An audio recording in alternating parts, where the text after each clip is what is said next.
ಮಸಾಲೆನ ಯಾವಾಗಲೂ ನಾವು ನೀರು ಹಾಕೋಕ್ಕಿಂತ ಮುಂಚೆ ಸ್ವಲ್ಪ ಹಾಗೆ ಈ ಥರ ಮಿಕ್ಸ್ ಮಾಡಿಕೊಂಡ್ರೆ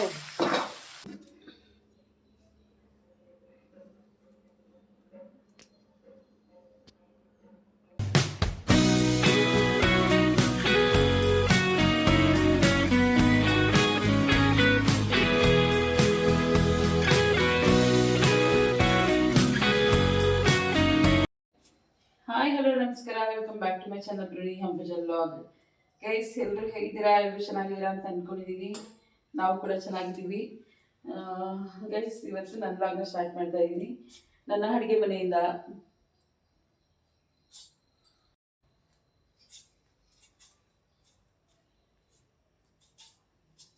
ಗೈಸ್, ಆಲೂಗೆಡ್ಡೆನೇ ಏನು ಕೊರಿತಾ ಇದ್ದೀನಿ ಅಂತ ಹೇಳಿದ್ರೆ, ಇವತ್ತು ನಾನು ಮಾಡ್ತಿರೋಂಥ ಬ್ರೇಕ್ಫಾಸ್ಟ್ ಬಂದು ಇಡ್ಲಿ ಮತ್ತು ಚಿತ್ಕೋರೆ ಗೊಜ್ಜು. ಚಿತ್ಕೋರೆ ಅಂದರೆ ಗೊತ್ತಿರಬೇಕು, ಅವರೆಕಾಳನ್ನ ಮಾಡಿ ನೆನೆ ಹಾಕಿ ಚಿತ್ರಗಿಸಿ ಮಡಗಿರ್ತೇವೆ. ಸೊ ಅದನ್ನು ಚಿತ್ಕೋರೆ ಗೊಜ್ಜು ಅಂತ ಹೇಳೋದು. ಅದನ್ನು ನಾವು ಒಣಗಿಸಿ ಇಟ್ಕೊಂಡಿರ್ತೀವಿ. ನಮ್ಗೆ ಎಷ್ಟು ಬೇಕೋ ಅಷ್ಟು ಒಣಗಿಸಿ ಇಟ್ಕೊಂಡಿರ್ತೀವಿ. ಆಲ್ಮೋಸ್ಟ್ ಅವರೆಕಾಳು ಕಾಲದಿಂದನೂ ಆ ಟೈಮಿಂದನೂ ಒಣಗಿಸಿಟ್ಕೊಂಡಿದ್ದು. ಸೊ ಅದನ್ನು ಈ ಥರ ನೆನೆ ಹಾಕಿ ಯೂಸ್ ಮಾಡ್ತೀವಿ. ನೈಟ್ ನೆನೆ ಹಾಕಿಟ್ಬಿಟ್ಟು ಬೆಳಗ್ಗೆ ಯೂಸ್ ಮಾಡ್ತೀವಿ. ಚೆನ್ನಾಗಿರುತ್ತೆ ಟೇಸ್ಟು.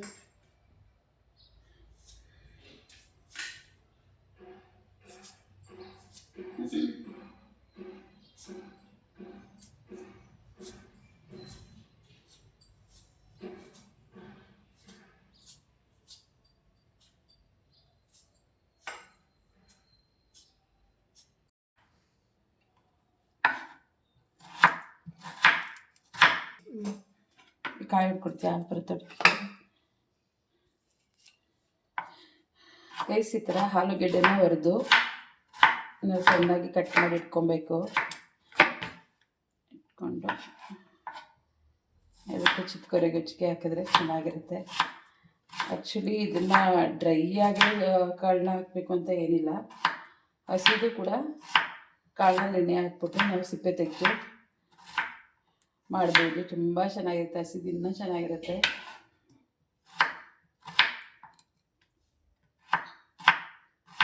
ಇದಕ್ಕೆ ನಾನು ಎಗ್ನ ಹಾಕಿ ಮಾಡ್ತೀನಿ ಗೊಜ್ಜಿಗೆ, ಚೆನ್ನಾಗಿರುತ್ತೆ.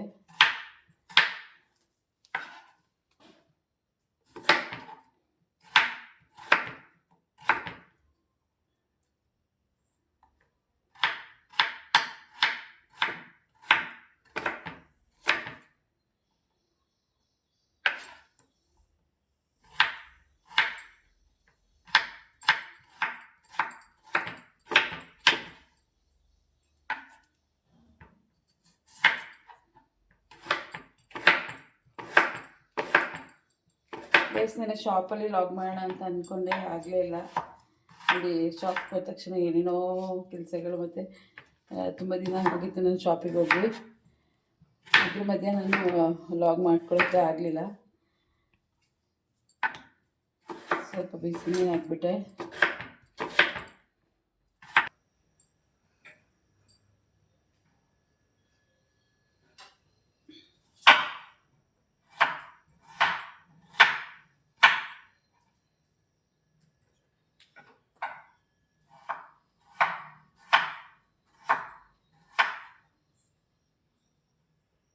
ಸೀರಿಯಸ್ಲಿ ಈ ಪಲ್ಯ ಬಂದು ಗೊಜ್ಜು ಬಂದು ತುಂಬ ಚೆನ್ನಾಗಿರುತ್ತೆ, ಟೇಸ್ಟ್ ಆಗಿರುತ್ತೆ.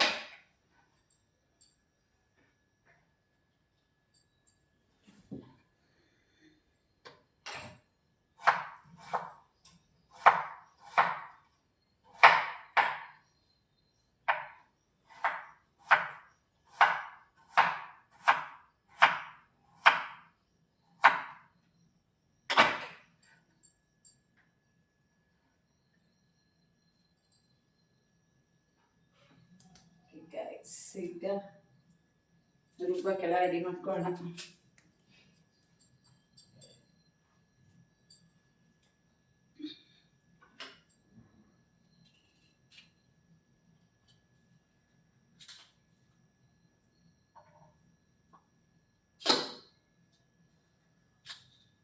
ಬೆಳಗ್ಗೆ ಬೆಳಗ್ಗೆ ಏನು ತಿಂಡಿ ಮಾಡೋದು ಅನ್ನೋದೇ ಎಲ್ಲರಿಗೂ ಒಂಥರ ಕ್ವಶನ್ ಮಾರ್ಕು. ಆ್ಯಕ್ಚುಲಿ ನೆನ್ನೆನೇ ಡಿಸೈಡ್ ಆಗಿದ್ರೆ ಬೇಗ ಮಾಡಿಬಿಡ್ಬೋದು.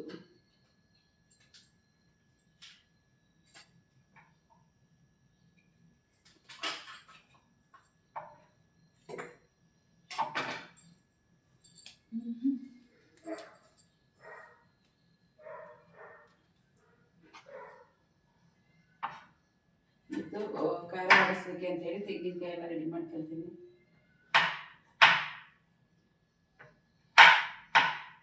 ನೆಕ್ಸ್ಟ್ ಬೆಳಗ್ಗೆಯಿಂದ ಗಿಡಗಳಿಗೆಲ್ಲ ನೀರು ಹಾಕಿ ಎಲ್ಲ ಕೆಲಸ ಮಾಡಿದೆ, ಬಟ್ ವಿಡಿಯೋ ಮಾಡ್ಕೊಳಕ್ಕಾಗಲಿಲ್ಲ. ಸೊ ನನ್ನ ಪ್ಲಾಂಟ್ಸ್ ಈಗ ಹೇಗಿದೆ ಅಂತ ತೋರಿಸ್ತೀನಿ. ಇನ್ನು ಗಿಡಗಳನ್ನ ಹಾಕಬೇಕು. ಸ್ವಲ್ಪ ಪಾಟನ್ನು ಆರ್ಡರ್ ಮಾಡಿಬಿಟ್ಟು ಗಿಡಗಳನ್ನ ಹಾಕಬೇಕು. ಭೂಮಿ ಆರ್ಡರ್ ಮಾಡಿದ್ದಾರೆ, ಆ ಥರ ಚೆನ್ನಾಗಿದೆ, ಇಷ್ಟ ಆಯ್ತು ನನಗೆ. ಆ ಥರ ಆರ್ಡರ್ ಮಾಡಿ ನಾನು ಆ ಕಡೆ ಹಾಕೊಂಡಿದ್ದೀನಿ.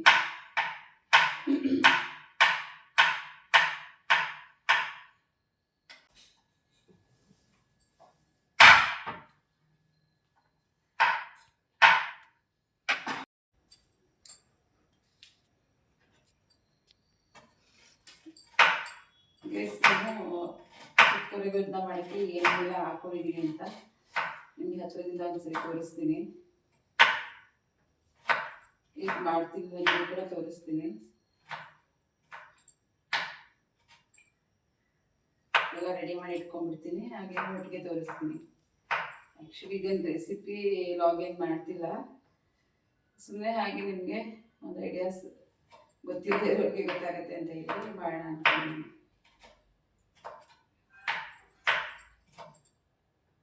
ಆಲ್ಮೋಸ್ಟ್ ಎಲ್ಲರಿಗೂ ಗೊತ್ತಿರುತ್ತೆ, ಒಬ್ಬೊಬ್ಬರು ಗೊತ್ತಿರಲ್ಲ ಅಲ್ಲ. ಸೊ ಹಾಕಿ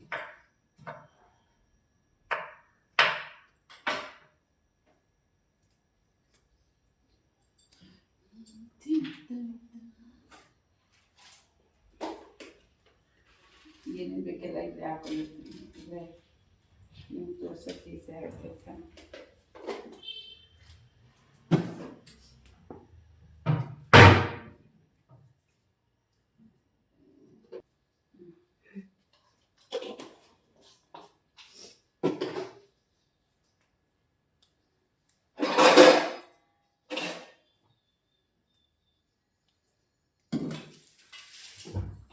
ಬಂದ್ಬಿಡು ಒಂದು ಸ್ವಲ್ಪ, ಇದು ಹತ್ತಕ್ಕೆ ಇಟ್ಕೊಡು.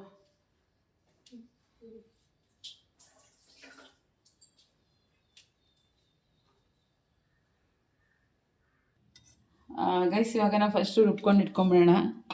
ಇದೆ ತಾನೇ ಗೈಸ್? ಇವಾಗ ನಾವು ಫಸ್ಟು ರುಬ್ಕೊಂಡು ಇಟ್ಕೊಂಬಿಡೋಣ. ನನಗೆ ಏನೇನು ಹಾಕ್ತಾಯಿದ್ದೀನಿ ಅಂತ ನಿಮ್ಗೆ ತೋರಿಸ್ತೀನಿ. ತೆಂಗಿನಕಾಯಿ ನೀವು ನೋಡ್ತಿರ್ಬೋದು, ಇಷ್ಟು ತೆಂಗಿನಕಾಯಿನ ಹಾಕ್ತಾಯಿದ್ದೀನಿ ರುಬ್ಕೊಳ್ಳಿಕ್ಕೆ ಅಂತ ಹೇಳಿ.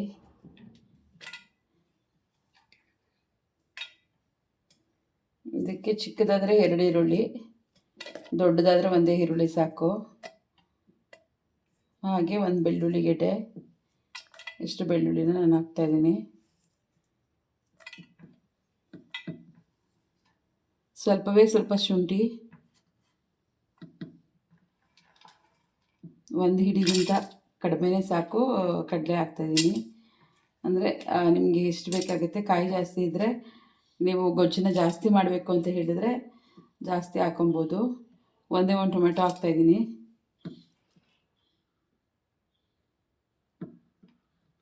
ಹಾಗೆ ಇಷ್ಟು ಚಕ್ಕೆ ಲವಂಗ,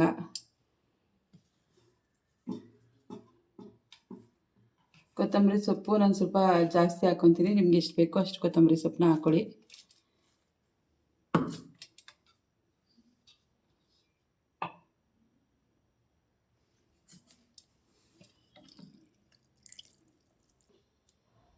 ಗೈಸ್, ನಾನು 2 ಸ್ಪೂನಷ್ಟು ಮಟನ್ ಸಾಂಬಾರು ಪೌಡರ್ನ ಹಾಕ್ಕೊತೀನಿ.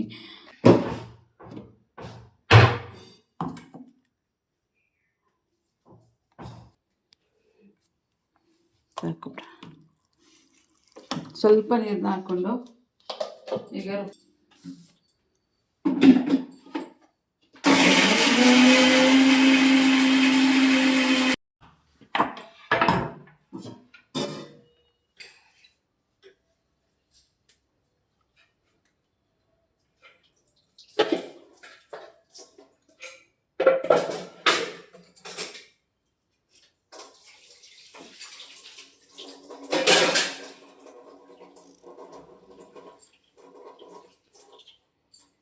ಆಗ ಸ್ವಲ್ಪ ಆಯಿಲ್ನ ಹಾಕೊತೀನಿ, ಅಂದರೆ ಎಷ್ಟು ಬೇಕೋ ಅಷ್ಟು.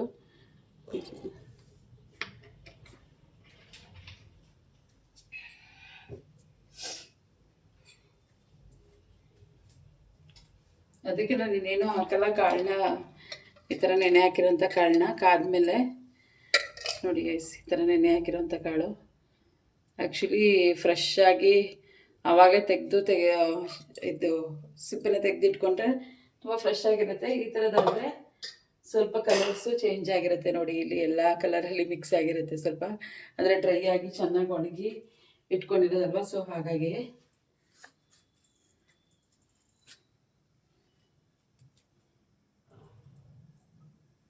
ಎಣ್ಣೆ ಕಾದಿಲ್ಲ, ಇನ್ನು ಕಾದ ನಂತರ ಹಾಕೊಬೇಕು.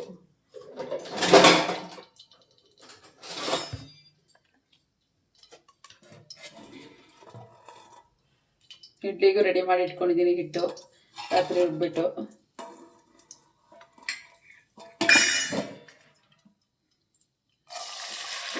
ಕಾಳನ್ನ ಹಾಕೋಣ. ಆ್ಯಕ್ಚುಲಿ ಬೇರೆ ರೆಸಿಪಿ ಅಂತ ಏನು ಮಾಡ್ತಿಲ್ಲ, ನಿಮಗೆ ನಾನು ಹೇಗೆ ಮಾಡ್ತೀನಿ ಅಂತ ತೋರಿಸೋಣ ಅಂತ ಹೇಳಿ ಡೈಲಿ ಲಾಗಲ್ಲೇ ಇದನ್ನು ಕೂಡ ಮಾಡ್ಕೊತಾ ಇದ್ದೀನಿ ಅಷ್ಟೇ. ರಾತ್ರಿ ಎಲ್ಲ ನೆನೆ ಹಾಕಿಟ್ಟಿರ್ಬೇಕು, ಕಾಳು ಚೆನ್ನಾಗಿ ನೆಂದಿರುತ್ತೆ. ಆ ಥರ ಇದ್ರೆ ಬೇಗ ಬೇಯುತ್ತೆ, ಚೆನ್ನಾಗಿರುತ್ತೆ.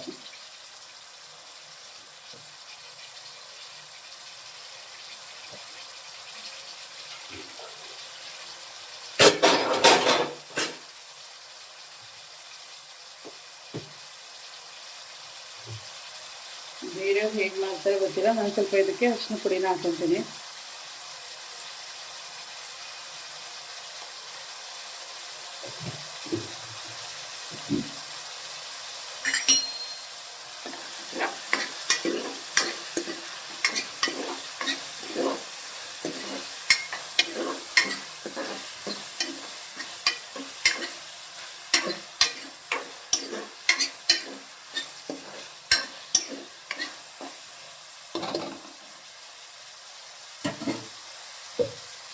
ಚೆನ್ನಾಗಿ ತಿನ್ನಬೇಕು ಅದು ಸ್ವಲ್ಪ ಆನ್ ಮಾಡಿದ್ದೀನಿ.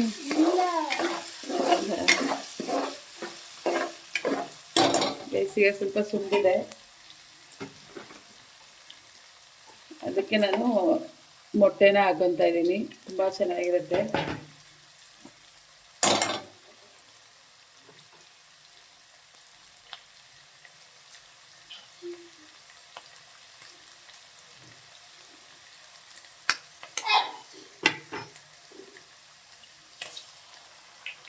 ನೋಡಿ ಗೈಸ್, ಇದಕ್ಕೆ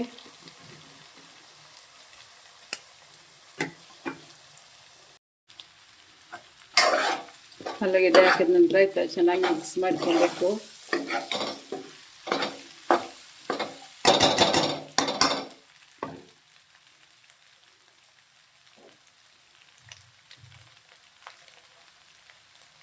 ಸ್ವಲ್ಪ ಸುಂಡಿದ್ಮೇಲೆ ನಾವು ಖಾರನ ಹಾಕೊಬೇಕಾಗತ್ತೆ.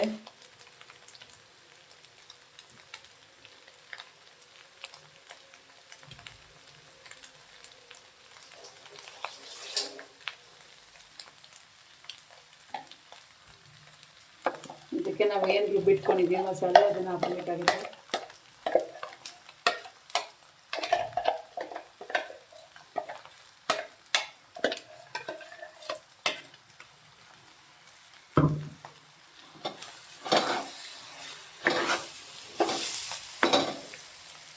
ಮಸಾಲೆನ ಯಾವಾಗಲೂ ನಾವು ನೀರು ಹಾಕೋಕ್ಕಿಂತ ಮುಂಚೆ ಸ್ವಲ್ಪ ಹಾಗೆ ಈ ಥರ ಮಿಕ್ಸ್ ಮಾಡಿಕೊಂಡ್ರೆ ಸ್ವಲ್ಪ ಸ್ಮೆಲ್ಲೆಲ್ಲ ಇದಾಗುತ್ತೆ, ಚೆನ್ನಾಗಿರುತ್ತೆ. ಹಸಿ ಸ್ಮೆಲ್ಲೆಲ್ಲ ಹೋಗುತ್ತೆ. ಸೊ ಹಾಗಾಗಿ ನಾನು ನೀರು ಹಾಕೋಕ್ಕಿಂತ ಮುಂಚೆ ಸ್ವಲ್ಪ ಪಲಾವ್ ಮಾಡಲಿ ಏನು ಮಾಡಲಿ ಸ್ವಲ್ಪ ಹೊತ್ತು ಬರೀ ಖಾರನ ಹಾಕ್ಕೊಂಡು ಮಸಾಲೆನ ಈ ಥರ ಮಾಡ್ಕೊತೀನಿ. ಆನಂತರ ನಾನು ಇದು ಹಾಕೋದು ಸ್ವಲ್ಪ ಹಸಿ ಸ್ಮೆಲ್ಲೆಲ್ಲ ಹೋಗುತ್ತೆ ಮಸಾಲೆದು.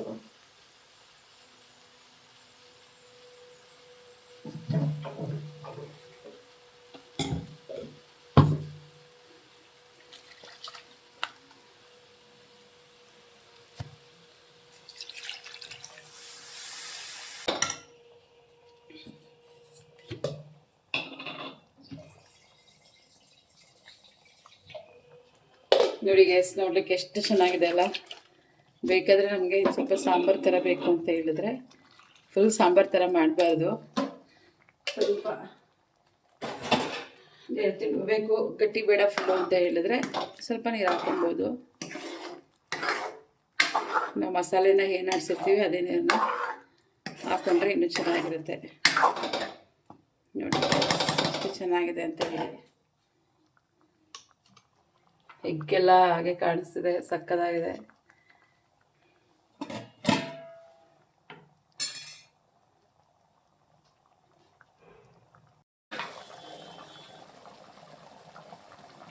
ಇದಕ್ಕೆ ಚೆನ್ನಾಗಿ ಬೆಂದಿದೆ. ರುಚಿಗೆ ಎಷ್ಟು ಉಪ್ಪು ಬೇಕಾಗುತ್ತೆ ಅಷ್ಟು ಹಾಕೊಬೇಕು.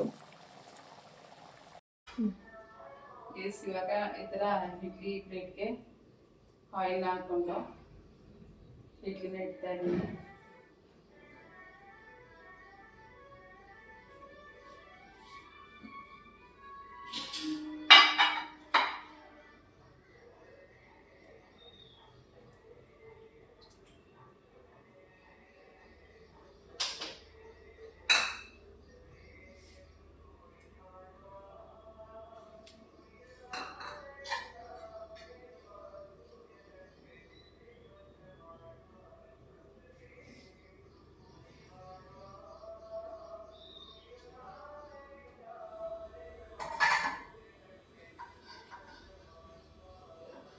ಈ ಥರ ರೆಡಿ ಮಾಡಿಕೊಂಡು ಇಟ್ಕೊಂಡ್ರೆ ಬೇಗ ಆಗುತ್ತೆ. ನಮ್ಮದು ಸ್ವಲ್ಪ ಇಡ್ಲಿ ಪಾತ್ರೆ ದೊಡ್ಡದು ಪಾತ್ರೆ, ಪ್ಲೇಟ್ಸ್ಗಳು ಹಂಗಾಗಿ ದೊಡ್ಡದೇ ಇದೆ.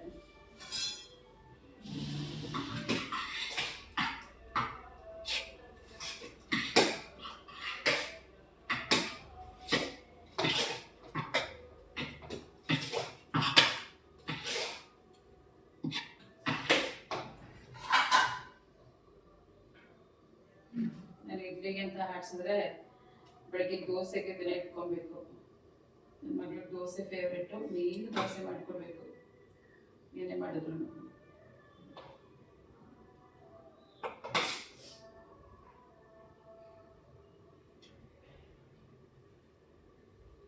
ಹಾಗಂತ ಡೈಲಿ ದೋಸೆ ಮಾಡಿದ್ರೆ ತಿನ್ನಲ್ಲ ಅವಳು.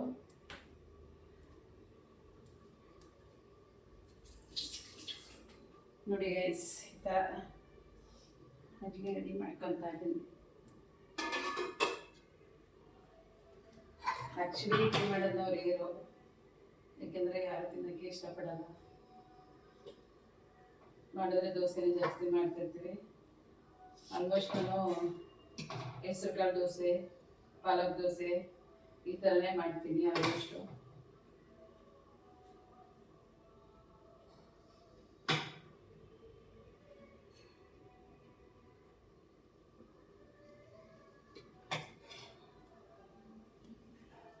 ಮಗಳು ದೋಸೆ ಎಲ್ಲ ತಿಂತಾರಲ್ಲ, ಈಗ ಪಾಲಕ್ಕು ಮತ್ತು ಇದೆಲ್ಲ ಕಾಳೆಲ್ಲ ಬೇರೆ ಬೇರೆ ಕೊಟ್ಟು ತಿನ್ನೋದೇ ಇಲ್ಲ ಅವಳು. ಹಂಗಾಗಿ ಆ ಥರನೇ ಮಾಡ್ಬಿಡ್ತೀನಿ.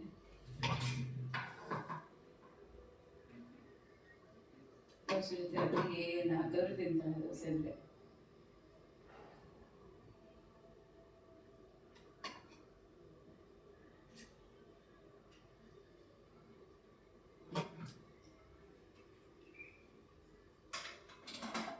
ಗೈಸಿಗೆ ಇಡ್ಲಿಗೆ ಇಟ್ಟಿದ್ದೀನಿ.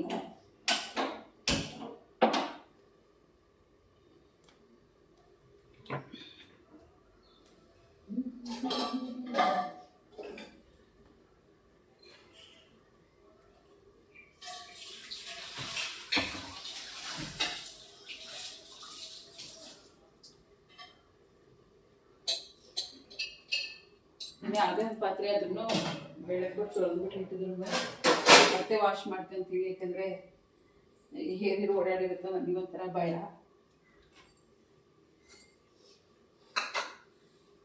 ಮತ್ತೆ ವಾಶ್ ಮಾಡ್ಕೊಂಡೆ ಅದನ್ನ ಯೂಸ್ ಮಾಡೋದು. ಒಂದು ಲೋಟ ಆದರೂ ವಾಶ್ ಮಾಡೇ ಮತ್ತೆ ನೀರು ಕುಡಿಯೋದು. ಹಾಗೆ ಇಟ್ಟಿರೋದನ್ನ ನಾನು ಎಷ್ಟೇ ನೀಟಾಗಿ ಇಟ್ಕೊಂಡಿದ್ರು ಹಾಗೆ ಕುಡಿಯೋಲ್ಲ, ಸೀರಿಯಸ್ಲಿ.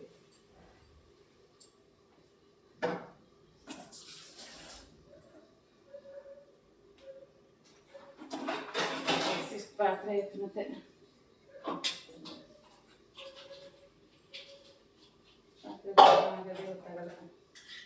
ಬೇರೆ ಕೆಲಸ ಮಾಡ್ತೀನಿ ಇದ್ರು ಬರೀ ಪಾತ್ರೆಗಳು ಆಗ್ಬಿಡುತ್ತೆ ನೀನು.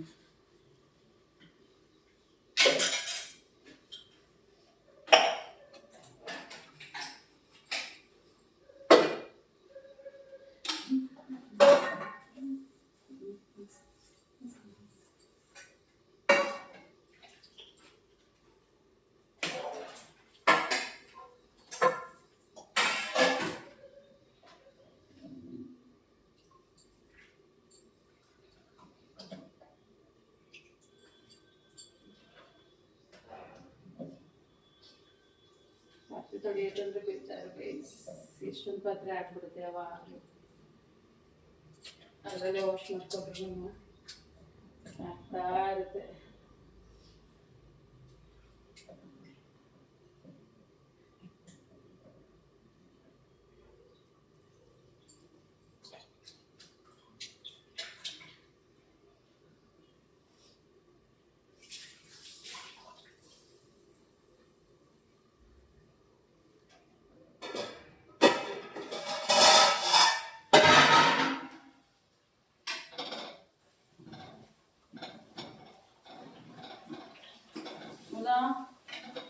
ರಿಮೋಟಿನ ಹತ್ರ ಗಾಢ